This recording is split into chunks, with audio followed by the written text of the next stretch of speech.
Praise the Lord. आप सभी को जय मसीह की। मैं बिलीव करता हूँ कि आप में से जितने भी मेरे भाई और मेरी बहनें मुझे देख रहे हैं, आप सब भले चंगे हैं और परमेश्वर के अनुग्रह में बढ़ रहे हैं।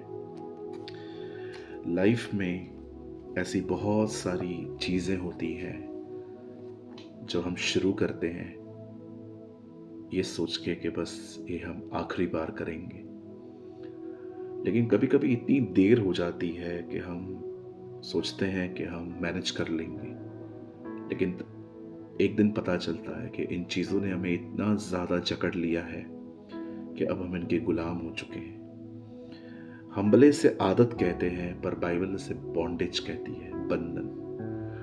बंधन का मतलब होता है कि आपको बांध दिया गया है, अब आप वहां से बाहर नहीं आ सकते। कई बॉन्डेजेस इन दिनों में हम यंग लोग फेस करते हैं। सो आज मैंने ये सोचा क्यों ना मैं आज आपके साथ इस विषय पे बात करूं कि कैसे हम उन बंधनों से, उन आदतों से जिनकी वजह से हम थक चुके हैं, जिससे हम टायर्ड हो चुके हैं, हम किस तरह से हम उनसे निपट सकते हैं, हम उनसे बाहर आ सकते हैं।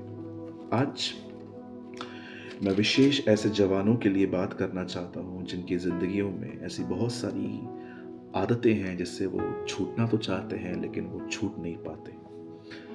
मैं आपके सामने परमेश्वर की वचन में से एक चीज रख रहा हूँ, एक वर्ड मैं रख रहा हूँ। जॉन चैप्टर 2, यूहन्ना का 2 अध्याय और उसमें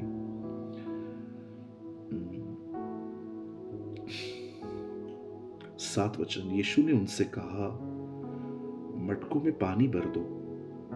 उन्होंने उन्हें मुंह भर दिया। मैं बिलीव करता हूं कि हम सभी ने इसको पढ़ा होगा जब यीशु मसीह एक विवाह में जाते हैं और वहां पर दाखरस जो है वो समाप्त हो जाती है, और उसके बाद मरियम, यीशु की माँ, उन्हें कहती है कि इनका दाखरस समाप्त हो गया है, और वो एक्सपेक्ट करती है कि प्रभु उनके लिए कुछ करे। लेकिन यीशु स्टार्टिंग में मना कर देते हैं। वो कहते हैं मेरा समय नहीं आया है। फिर से बनाते हैं। मैं कुछ समझाना चाहता हूं आपको। मैं चाहता हूं आप बड़े ध्यान से इसे सुने। बाइबल कहती है यीशु एक विवाह में गए। बाइबल कहती है उसे न्योता मिला था, किसी ने उसको इनवाइट किया था। और जब यीशु वहां जाते हैं तो मरियम, जो एक बहुत ही ब्यूटीफुल नेचर, एक बहुत ही ब्यूटीफुल कैरेक्टर में वॉक करती थी, मरियम ने जब देखा कि उनके पास दाखरस नहीं है, तब उसने यीशु को शिकायत नहीं की कि देखो इन्होंने हमें इनवाइट किया है पर उनके पास दाखरस नहीं है, जैसे कि बहुत बार हम शिकायत करते हैं। लेकिन मरियम एक सभ्य स्त्री थी। वो जानती थी कि लोगों को जज नहीं, लोगों को कंडेम नहीं, लोगों की बुराई नहीं करनी है, हमें लोगों की मदद करनी है।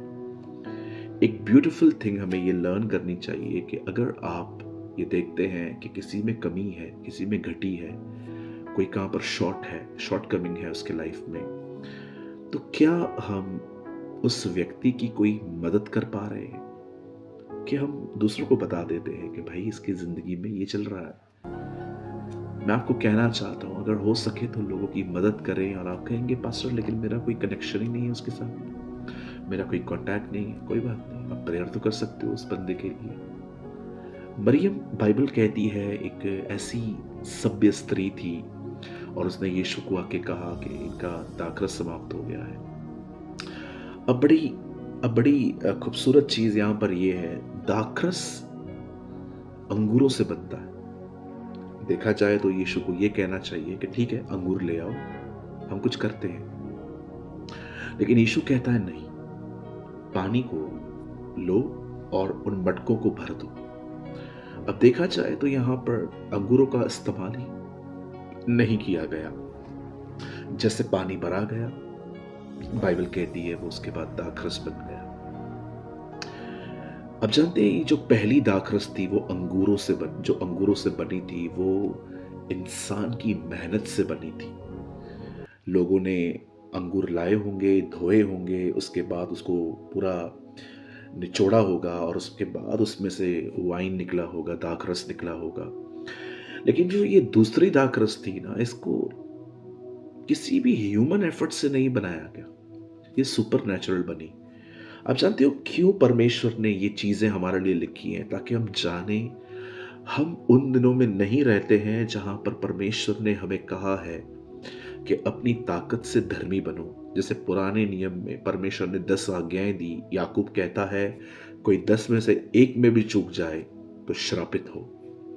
लेकिन बाइबल कहती है हम ऐसे दिनों में रह रहे हैं जिन दिनों में परमेश्वर का वचन कहता है कि परमेश्वर अब हमें ये नहीं कह रहा कि जाओ और दाखरस लेकर आओ। अब वो कहता है कि मेरे पास आओ, मैं बनाऊंगा।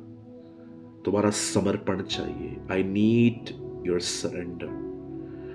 कई बार हम क्या करते हैं, हम जब किसी बुरी आदत में फंसते हैं ना, हम बहुत कोशिश करते हैं वहां से निकलने की। मैं आपको बताता हूं ये कोशिश कैसी होती है। ये कोशिश होती है खुद के दम से बाहर निकलना, खुद की ताकत से निकलना।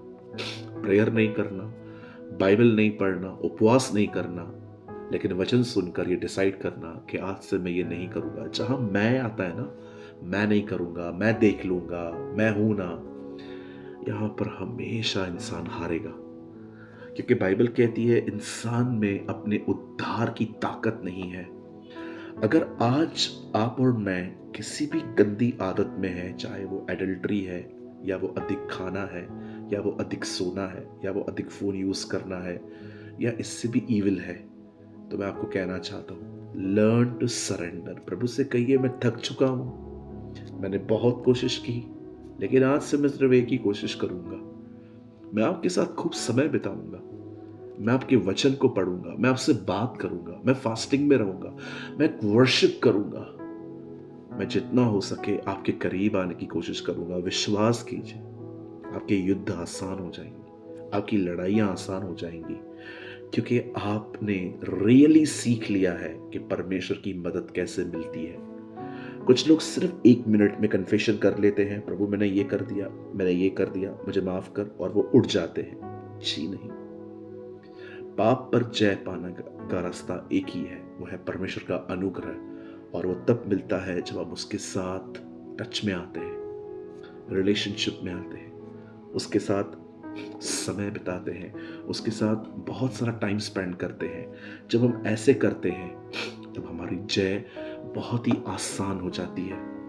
मैं आप में से हर एक को कहना चाहता हूं, बुद्धिमान बने, वाइजर बने। आपने बहुत कोशिश की है, आपने बहुत कोशिश की है, आपने बहुत कोशिश की है, आपको कुछ नहीं मिला है। कई बार तो छुटकारा आपको सिर्फ 1 हफ्ते के लिए मिला है। 1 हफ्ते के बाद जब आप उस गुनाह में गिरे तो पहले से कई गुना ज्यादा आप नीचे आए, क्योंकि ये अपनी ताकत से जय पाना है, ये हमें नहीं करना है। हमें प्रभु के पास जाना है, हमें उसके साथ समय बिताना है। याद रखिए, समर्पण अपने पापों को मानना ही नहीं है, इसको कन्फेशन कहते हैं। समर्पण है कि आप उसके चरणों में बैठते हैं, जैसे मरियम बैठी थी, उसके वचन को सुन रही थी। जैसे आदम को परमेश्वर ने कहा था 6 दिन काम कर, पर 7वें दिन विश्राम कर, मेरे सामने आ, मुझसे बात कर। मैं आपको कहना चाहता हूं मेरे भाइयों बहनों, किसी भी गुनाह पर जय पाने का सबसे आसान तरीका यही है। आई होप आपने कुछ लर्न किया होगा। प्लीज टाइम टेबल चेंज कीजिए, जल्दी सोइए, जल्दी उठिए, या कैसे भी करके, कुछ भी करके प्रभु के साथ समय बिताइए, और पूरा दिल, मन, प्राण, आत्मा सब वहीं पर लाइए। सब कुछ साथ में मत लेके जाइए, अपना मोबाइल ये वो। कंसंट्रेट कीजिए खुदा पर, आप बहुत इजीली जय पा लेंगे। हमेशा की तरह मैंने आपको ये बताना था कि अगर आप चाहते हैं मैं आपके लिए प्रार्थना करूं ताकि आपको हर बुरी आदत पे जय मिले, तो इस समय आपके सामने 2 नंबर्स हैं। आप चाहें तो आप मुझे यहाँ पर सिर्फ इतना लिख के भेज सकते हैं, डिलीवरेंस, छुटकारा। मैं समझ जाऊंगा कि आपने आज के वीडियो को देखा है, और मैं आपके लिए जरूर दुआ करूंगा। भाई और बहन दोनों के लिए अलग अलग नंबर है। मैं बिलीव करता हूं कि आज से बहुत कुछ बदलेगा हमारे जिंदगी में। सिर्फ अपना नाम, आप कहाँ से हैं और भाई और बहनें अपने अपने नंबर पर इतना लिख के भेजें, डिलीवरेंस, छुटकारा। मैं आपके लिए ज़रूर दुआ करूँगा। और यदि आपको लगता है कि ये वचन आपके लिए है तो कमेंट करके ज़रूर बताइएगा। प्रभु आपके साथ है। जय मसीह की।